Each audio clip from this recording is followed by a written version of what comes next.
여기 모인 여러분들을 주님의 이름으로 축복합니다. 우리 함께 사도신경으로 우리의 신앙을 고백하시겠습니다.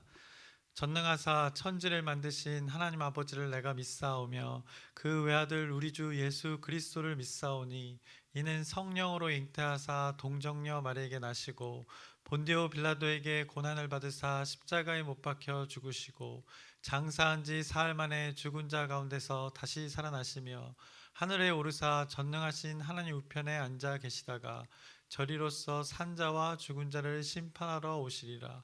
성령을 믿사오며 거룩한 교회와 성도가 서로 교통하는 것과 죄를 사하여 주시는 것과 몸이 다시 사는 것과 영원히 사는 것을 믿사옵나이다. 아멘. 하나님 아버지, 오늘도 새 생명 허락해 주심을 감사합니다. 오늘 하루도 하나님의 영의 인도를 받는 귀한 날 되게 하여 주시옵소서. 하나님의 뜻 안에서, 하나님의 섭리 안에, 하나님의 인도하심과 보호하심 아래 오늘 하루 살아가길 원하오니 우리의 뜻이 하나님께 연락되길 원합니다. 또 하나님의 뜻이 우리 삶 가운데 이루어지길 원하오니 주여 우리의 기도와 또 오늘 나눌 말씀 가운데 함께 하여 주시옵소서. 예수님의 이름으로 기도드렸습니다. 아멘. 함께 찬송가 288장 찬양하시겠습니다. 새 찬송가는 288장, 통일 찬송가는 204장입니다.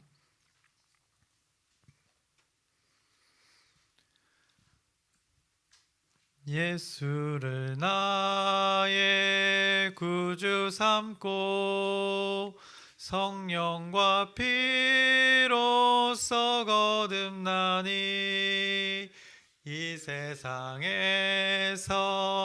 내 영혼이 하늘의 영광 누리도다. 이것이 나의 간증이요 이것이 나의 찬송일세. 나 사는 동안 끊임없이 구주를 찬송하리로다. 온전히 주께 맡긴 내 영 사랑의 음성을 듣는 중에 천사들 왕래하는 것과 하늘의 영광 보리로다. 이것이 나의 간증이요 이것이 나의 찬송일세. 나 사는 동안 끊임없이 구주를 찬송하리로다. 주 안에 기쁨 누림으로 마음의 풍랑이 잔잔하니 세상과 나는 간 곳 없고 구속한 주만 보이도다.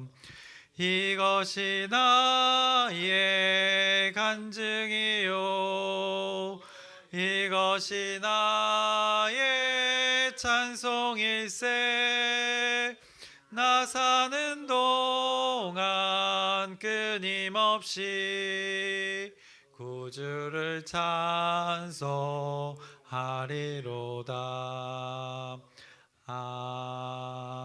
아멘. 오늘 함께 나누실 말씀은 사무엘상 23장 15절부터 마지막 절 29절까지의 말씀인데, 우리 함께 읽기는 17절 23장 17절 말씀 한 절 우리 함께 합독하시겠습니다. 다 찾으셨으면 함께 읽겠습니다. 곧 요나단이 그에게 이르기를 두려워하지 말라. 내 아버지 사울의 손이 내게 미치지 못할 것이요 너는 이스라엘 왕이 되고 나는 내 다음이 될 것을 내 아버지 사울도 안다 하니라. 아멘. 오늘은 이제 23장 15절부터 마지막 절까지 말씀을 나눌 텐데, 어제 말씀의 그 마지막 부분을 보시면 사울이 그 다윗을 매일 찾았다 했습니다. 그러면 다윗이 당연히 이제 매일 도망쳤겠죠. 그래서 성경이 말하기를 매일 찾았으니 매일 도망쳤을 것입니다. 사울이 매일 찾되 다윗이 매일 도망쳤느니라. 사울이 매일 찾되 다윗이 매일 피하였느니라. 이렇게 기록될 만도 한데 성경은 이렇게 표현하지 않고 성경이 표현하기를 이렇게 말씀합니다. 사울이 매일 찾되 하나님이 그를 그의 손에 넘기지 아니하시니라 라고 이렇게 성경이 같은 내용을 가지고 이렇게 다르게 표현했습니다. 사울이 다윗을 찾는데 하나님이 관여하고 있음을 지금 성경이 분명하게 이렇게 다른 표현으로 증거하고 있는 것입니다. 그래서 하나님이 다윗에게 관여하는 이유는 분명합니다. 다윗이 하나님께 늘 물었기 때문입니다. 하나님을 늘 의지하였기 때문입니다. 그래서 자신의 의사결정을 하나님 자신에게 물으니 하나님 당신이 그 다윗의 삶에 관여 안 할 수가 없는 것입니다. 그래서 참 이상적인 하나님과의 관계를 그가 경험하고 있는 것입니다. 그래서 친밀함을 경험하고 있다고 할 수 있습니다. 친밀함이라는 것은 그 다윗의 삶에서 우리가 느껴집니다. 그래서 하나님을 존중하고 하나님을 주인으로 인정하는 것이 이 하나님하고 친밀하다 말할 수 있겠습니다.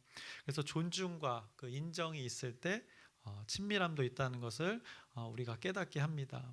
그래서 창조주를 나의 주인으로 인정하고 나의 결정권을 내어드리는 삶, 이 하나님과의 친밀한 관계가 그를 형통으로 이끄는 삶이었음을 성경이 말해주고 있습니다. 그의 삶은 도피였습니다. 하나님과의 관계는 어느 때보다 그러나 친밀했음을 성경이 말합니다. 사울에게 매일을 쫓기는 그 삶이었지만 늘 피할 길이 있었습니다. 하나님이 그 관여하심을 통해서 피할 길을 경험한 그 다윗이나 오늘 그의 삶을 글로 마주하는 우리나 이제는 절대 다윗이 또 사울의 손에 죽을 일이 없다는 것을 확신할 수밖에 없습니다. 왜냐하면 이 오늘 계속해서 우리가 나누고 있는 하나님의 이 말씀이 다윗이 함께 하심의 그 증거들이 계속해서 나타나기 때문입니다. 어쨌든 이 다윗이 사울의 손에 죽을 일이 없다는 확신을 이 글을 읽는 우리도 갖게 됩니다. 왜냐? 이보다 더 위험한 일이 있겠습니까? 어떤 사람이 죽이려고 매일 쫓아다니는 것입니다. 여러분을 누군가가 매일 죽이려고 쫓아다닌다고 생각해 보시길 바랍니다. 그런데 매일 도망치는 그 삶 가운데 그때마다 피할 길이 있었던 것입니다. 기가 막히게 그 죽음으로부터 위협으로부터 피하는 것입니다. 기가 막히게 엇갈리는 일들을 보게 됩니다. 그래서 여러분의 그 삶의 순간순간에 하나님의 그 일하심의 증거들이 매일매일 이렇게 나타난다고 생각해 보시길 바랍니다. 그러면 당연히 확신을 가지게 될 것입니다. 그래서 이것 때문에 그가 죽음의 그 고비고비마다 다윗이 살아갈 수 있었던 이유가 거기에 있었던 것입니다. 하나님의 그 주관 아래 그가 생명을 유지하며 살아갈 수 있었던 이유가 계속 하나님의 함께 하심, 하나님의 섭리 가운데 있었음을 성경이 말해주고 있었습니다. 고비마다 다윗이 살아갈 수 있었던 이유를 계속해서 우리가 나누었는데 이제 그 고비마다 생명을 유지하면서 다윗이 이제 어디에 머물러 있는가 성경이 또 말씀합니다. 그래서 오늘 15절의 말씀을 보시면 다윗이 사울이 자기의 생명을 빼앗으려고 나온 것을 보았으므로 그가 십광야 수풀에 있었더니라고 합니다. 그래서 십광야 수풀이라고 구체적으로 또 말씀합니다. 그래서 그가 이제 광야로 도피했습니다. 다윗은 하나님을 확신하며 살아갔지만 사울은 아직도 여전히 다윗의 생명을 빼앗으려고 합니다. 그래서 다윗이 죽음의 위협으로부터 도망쳐서 십광야에 머물게 되었습니다. 그래서 사진을 잠깐 보시면 이제 십광야 이런 곳에 다윗이 이제 숨어 지내게 되는 것입니다. 사울이 그 죽음의 위협으로부터 피해서 사람이 살 수 없는 곳으로 다윗이 도피했던 것입니다. 저것이 실제 장소입니다. 굉장한 황무지입니다. 저곳으로 다윗이 생명을 유지하기 위해 도망쳤습니다. 왜 저곳으로 도망쳤는지 이 사진을 보면 이해가 됩니다. 저기는 사람이 살만한 곳이 못 되기 때문입니다. 그럼에도 사울은 저곳까지 쫓아옵니다. 정말 무섭습니다. 이곳 황무지에 다윗이 머물고 있을 때 그 사울이 오기 직전에 한 사람이 옵니다. 그 한 사람이 바로 요나단입니다. 네, 영원한 그 영혼의 친구 요나단이 찾아옵니다. 어떻게 용케 찾아왔습니다. 그래서 아무래도 성경에 나타나 있지 않지만 그 둘 사이에는 어떻게 보면 그 연락책이 있었나 봅니다. 그리고 요나단이 찾아와서 그 광야에서 찾아와서 말하기를 16절부터 17절의 말씀입니다. 사울의 아들 요나단이 일어나 숲풀에 들어가서 다윗에게 이르러 그에게 하나님을 힘있게 의지하게 하였는데 곧 요나단이 그에게 이르기를 두려워하지 말라. 내 아버지 사울의 손이 내게 미치지 못할 것이요 너는 이스라엘 왕이 되고 나는 내 다음이 될 것을 내 아버지 사울도 안다 하니라 라고 이렇게 응원의 말씀을 전했습니다. 그 척박한 광야에 있는 그에게 하나님을 의지하게 하기 위해서 이런 말을 했습니다. 그냥 의지하는 것도 아니고 오늘 성경은 힘있게라고 언급 덧붙였습니다. 그러면서 그 하나님의 위로를 요나단이 다윗에게 빌었습니다. 두려워하지 말라라고 전합니다. 다윗 너는 반드시 이 이스라엘의 왕이 될 것이다. 나 이 나라의 왕자는 너 다음이다라고 그 자리를 내어줍니다. 그것을 나의 아버지 사울 왕도 잘 알고 있다고 그에게 격려했습니다. 다윗은 이런 신실한 동역자가 있으면 아마 힘이 났을 것입니다. 그 광야 살기 어려운 곳을 도망쳐 다니면서 이 요나단의 말이 위로가 되었을 것입니다. 한 나라의 그 왕자 요나단이 그 광야까지 찾아와서 하나님이 함께 하시니 두려워 말라 응원을 하고 있으니 아마 힘이 절로 났을 것입니다. 그리고 둘이 이렇게 뜨거운 언약의 만남을 마치고 이제 둘이 헤어집니다. 이제 요나단은 자기의 집으로 돌아갔다고 이제 18절에 말씀합니다. 두 사람이 여호와 앞에서 언약하고 다윗은 숲풀에 머물고 요나단은 자기 집으로 돌아가니라라고 말씀합니다. 이 두 사람의 만남은 이게 이제 마지막이었습니다. 사실 한 번 더 있었는데 그게 언제인가? 요나단이 이제 블레셋과의 전투에서 죽고 난 후입니다. 그래서 요나단이 죽음을 맞이한 후 다윗이 이제 그의 죽음 앞에서 다시 만나게 됩니다. 이것이 그 마지막 인사였던 것입니다. 그때 다윗이 요나단을 향해서 고백했습니다. 그것이 사무엘하 1장 26절의 말씀입니다. 내 형 요나단이여 내가 그대를 애통함은 그대는 내게 심히 아름다움이라 그대가 나를 사랑함이 기이하여 여인의 사랑보다 더하였도다라고 이렇게 다윗이 고백했습니다. 요나단과 다윗이 하나님의 영으로 그 함께 묶여 그 하나님과 하나님의 공동체로 살아갔음을 심히 아름답다라고 표현했습니다.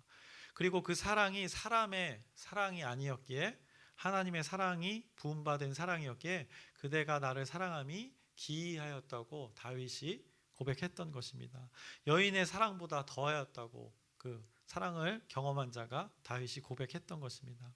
그래서 오늘의 헤어짐이 영원히 이 땅에서는 보지 못하게 되는 마지막 인사였던 것입니다. 두려워 말라라고 했습니다. 아주 권위 있는 말을 합니다. 어떻게 보면 창조주가 피조물에게 전할 때 쓰는 이 뉘앙스의 단어입니다. 하나님이 요나단의 입을 빌어 그 다윗에게 힘있게 격려하고 응원하고 위로하고 있는 것입니다. 오늘의 말씀이.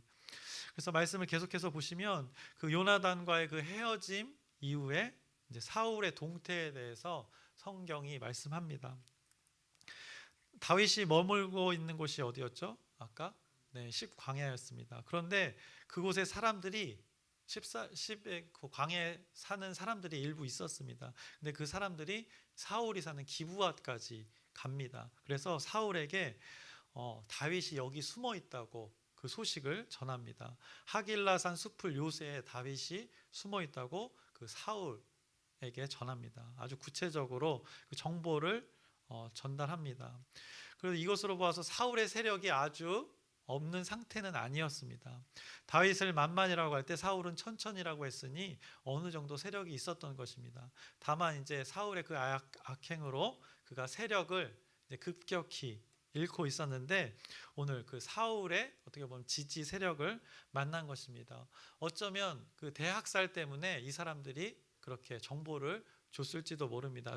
죽고 싶지 않아서 그 사울에게 이런 정보를 줬던 것일 수도 있습니다. 어쨌든 십광야 사람들이 이렇게 하는 것이 자신들의 의무라고 하면서 다윗이 있는 곳에 사울이 올 것을 요청합니다. 그것에 사울이 순간 이렇게 감동하죠. 오늘 성경을 보시면. 그래서 어떤 행동을 하는가? 20절과 21절을 보시면 그러온즉 왕은 내려오시기를 원하신 대로 내려오소서. 그를 왕의 손에 넘길 것이 우리의 의문이다니. 사울이 이르되 너희가 나를 긍휼히 여겼으니 여호와께 복받기를 원하노라라고 이렇게 사울이 말합니다.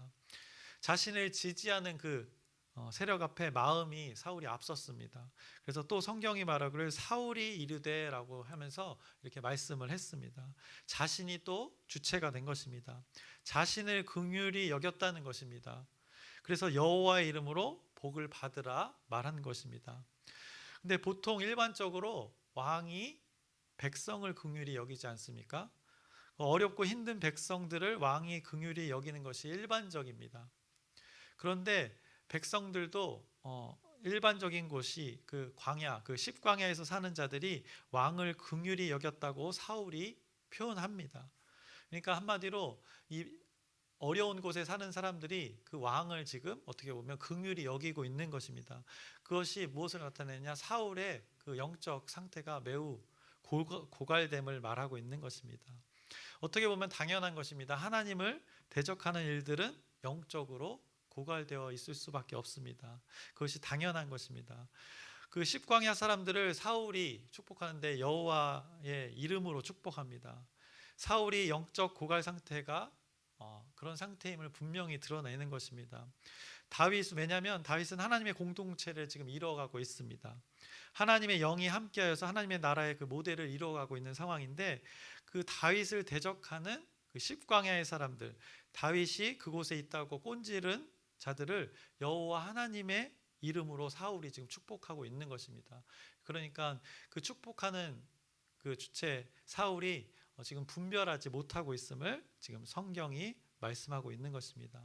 그래서 하나님의 영이 떠난 자, 하나님의 영이 함께하는 자를 해하도록 허용하는 그 십의 사람들을 한마디로 하나님을 대적하는 자들을 하나님의 이름으로 축복한다는 것은 지금 앞뒤가 안 맞는 것입니다. 그리고 이제 십의 사람들에게 부탁을 합니다. 다윗이 잘 도망쳐 다니니 거기서 자세히 더 잘 알아보고 모든 것을 정탐하고 그리고 사울 자신에게 보고하라고 그들에게 부탁합니다. 그러면서 하는 말이 내가 너희와 함께 가리라라고 이렇게 사울이 말합니다. 22절부터 23절의 말씀을 보시면 어떤 사람이 내게 말하기를 그는 심히 지혜롭게 행동한다 하나니 너희는 가서 더 자세히 살펴서 그가 어디에 숨었으며 누가 거기서 그를 보았는지 알아보고 그가 숨어있는 모든 곳을 정탐하고 실상을 내게 보고하라. 내가 너희와 함께 가리니 그가 이 땅에 있으면 유다 몇천 명 중에서라도 그를 찾아내리라 하더라.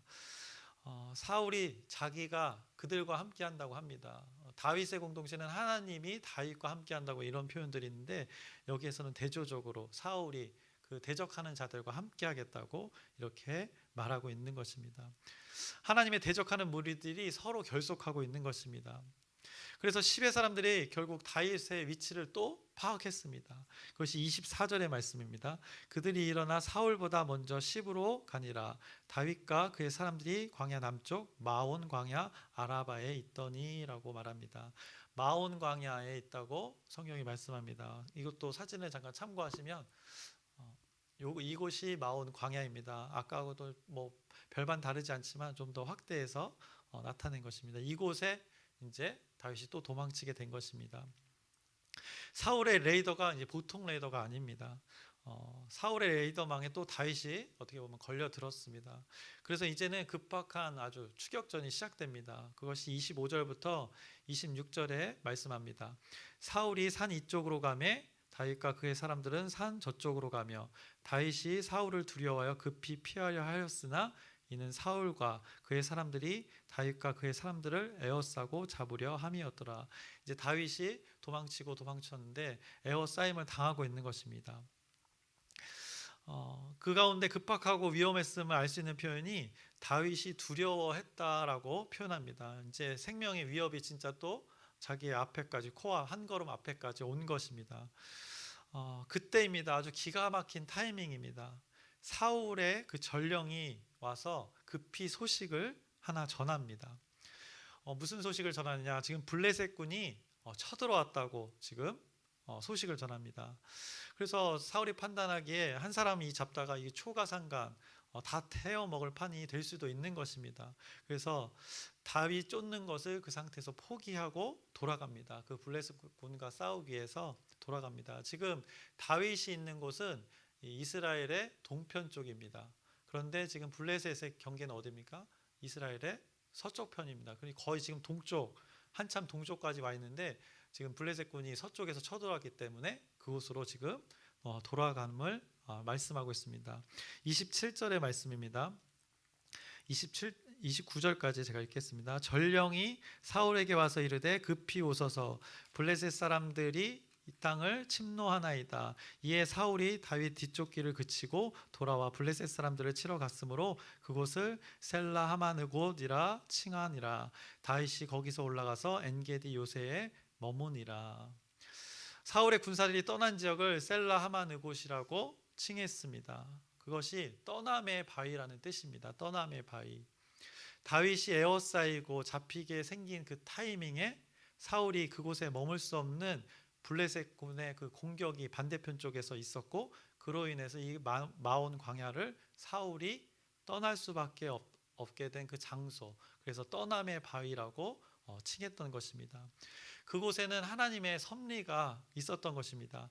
하필 그때 에워싸이고 잡기 직전에 하필 그때 블레셋 군이 쳐들어올 게 뭐랍니까?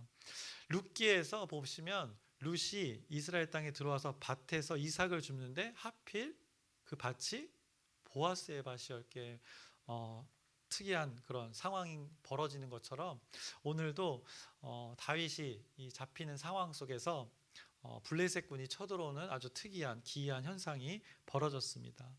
그래서 우리가 룻기를 나눌 때 이런 말을 했습니다. 우연을 가장한 그 필연을 우리가 얘기했습니다.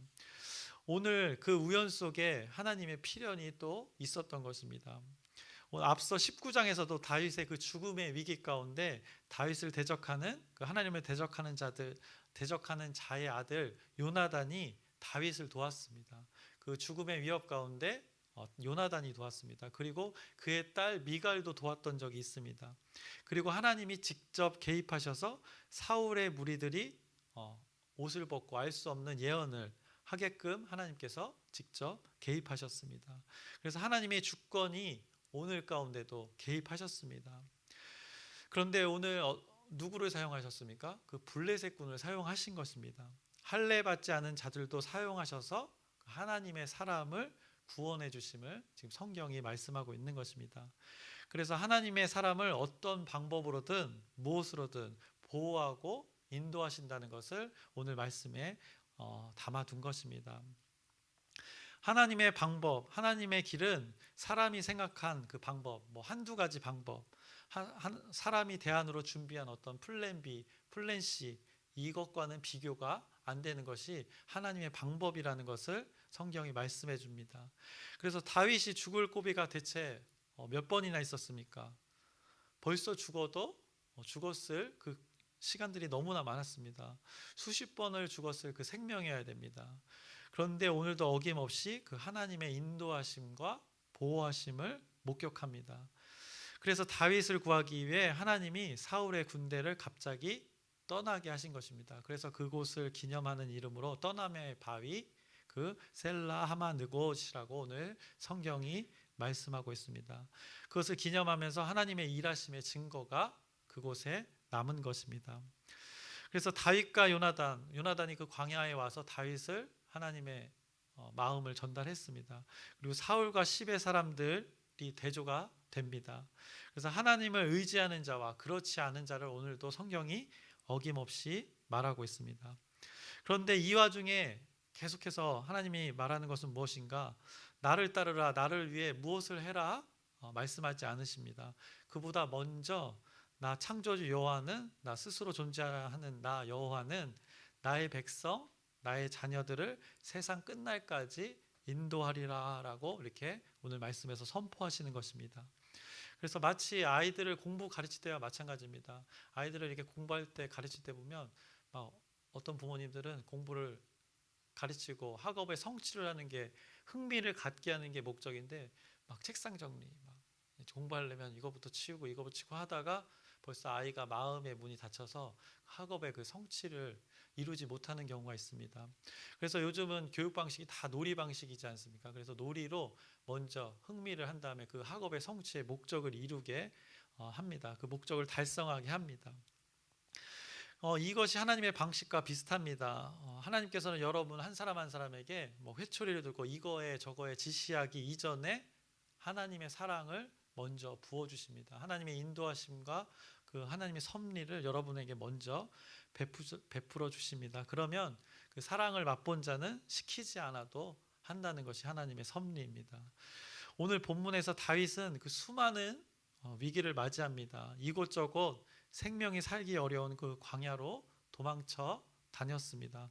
그러나 그곳에는 늘 하나님의 일하심의 증거들이 존재했습니다. 그래서 요나단의 그 입을 빌어 오늘도 말씀하셨습니다. 그 광야의 길에서 말씀합니다. 그것을 잠깐 나눌 텐데 여러분이 잠시 눈을 감고 저의 말을 들었으면 좋겠습니다. 17절의 말씀입니다. 두려워하지 말라. 내 아버지 사울의 손이 내게 미치지 못할 것이요. 그 광야에 머물고 있는 다윗에게 요나단의 입을 빌어 하나님께서 위로하신 말씀입니다.